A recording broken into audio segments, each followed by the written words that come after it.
போடு, இதுதான் அல்டிமேட்.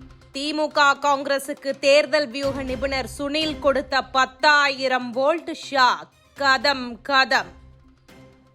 2021 திமுக ஆட்சி அமைத்ததற்கு முக்கிய காரணமாக தேர்தலுக்கு முன்பாக திமுக செய்த பிரச்சாரங்களும் சமூக வலைதளத்தில் மிகவும் ஆக்டிவாக இருந்து இணையதளவாசிகளையும் தன் பக்கம் கவர்ந்தது என்றே கூறப்படுகிறது. அது மட்டுமின்றி மக்கள் மத்தியில் அதிக நேர்முக பிரச்சாரங்களை மேற்கொண்டு வந்தார் அப்போதைய எதிர்க்கட்சித் தலைவர் ஸ்டாலின். அது மட்டுமின்றி திமுகவின் வியூக அமைப்பாளராக செயல்பட்டவர் பிரசாந்த் கிஷோர்.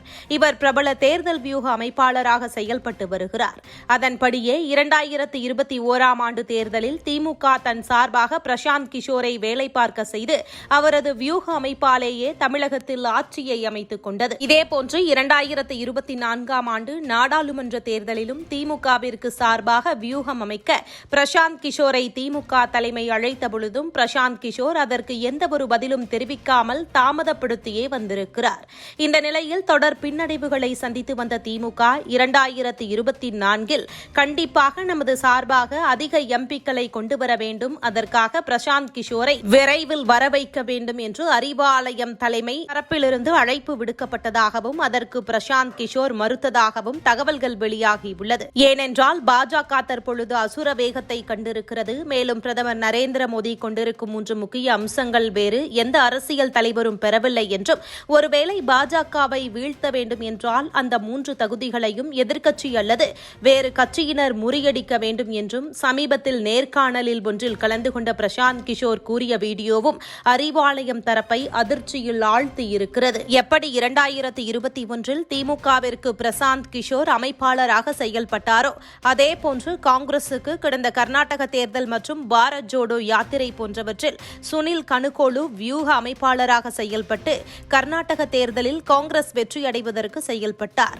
இந்த நிலையில் காங்கிரஸ் வியூக அமைப்பிலிருந்து சுனில் கனுகோலு விலகி இருக்கிறார் என பாஜகவின் மூத்த நிர்வாகி SR சேகர் கூறியிருக்கிறார். இதுகுறித்து SR சேகர் தனது எக்ஸ் வலைதளத்தில் காங்கிரசின் தேர்தல் வியூக வகுப்பாளர் சுனில் கனுகோலு விலகல் பட்ட இடத்திலேயே படும், கெட்ட குடியே கெடும் என்பது இதுதான். ஆமாம், சுனில் கனுகோலு வளர்ந்து வரும் செபாலஜிஸ்ட். இவர் வெற்றி மேல் வெற்றி பெற வேண்டும், தொழில் ரீதியாக என விரும்புகிறார். தோற்க போகும் கட்சியை தலையில் சுமந்து தானும் பள்ளத்தில் சகதியில் விழுந்து அமிழ்ந்து போக இவர் தயாராக இல்லை.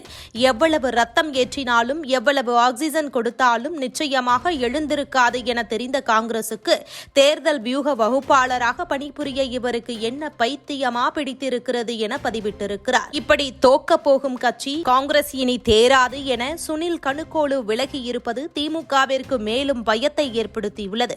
இனி காங்கிரஸ் அவ்வளவுதான், காப்பாற்ற முடியாது என அரசியல் விமர்சனங்களும் எழுந்திருக்கிறது. மேலும் இண்டி கூட்டணியை இனி காப்பாற்ற முடியாது எனவும் வேறு அரசியல் விமர்சனங்கள் எழுந்திருப்பதும் குறிப்பிடத்தக்கது.